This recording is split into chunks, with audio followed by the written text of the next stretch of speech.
शेतकरी मित्रांनो, राज्यात दुष्काळ जाहीर, महसूल मंडळाची यादी आली, 21,700 रुपये बँक खात्यात जमा। तर आपण ही संपूर्ण माहिती जाणून घेऊया। शासनाच्या निकषाप्रमाणे 40 तालुक्यात दुष्काळ जाहीर करण्यात आलेला आहे। मात्र राज्यातील उर्वरित तालुक्यातील राज्यातील दुष्काळ जाहीर केलेला जाणार आहे, असे महसूल मंडळाने सांगितलेले आहे।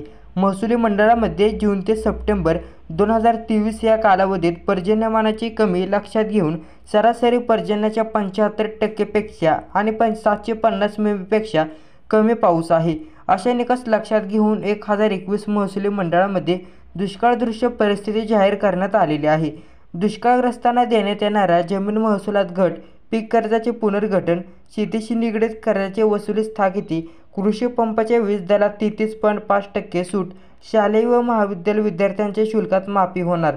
अंतर्गत कामाच्या नकाशात काही प्रमाणात आवश्यकता तेथे पिण्याचे पाणी पुरवण्यासाठी टँकरचा वापर, टंचाई जाहीर केलेल्या गावात शेतकऱ्यांना शेतीच्या पंपाची वीज बिल जोडणे खंडित न करणे या सवलती 1021 महसुली मंडळामध्ये लागू करण्यात येणार आहे। दुष्काळ कालावधी संपूर्ण उपाययोजना तातडीने करण्याचा अधिकारी यांनी सांगितलेला आहे। या समितीला सांगितले आहे की अशी शासन निर्णय नमूद झालेले आहे। राज्यातील दुष्काळ होणार जाहीर येणार तुमच्या बँक खात्यात 21,700 रुपये।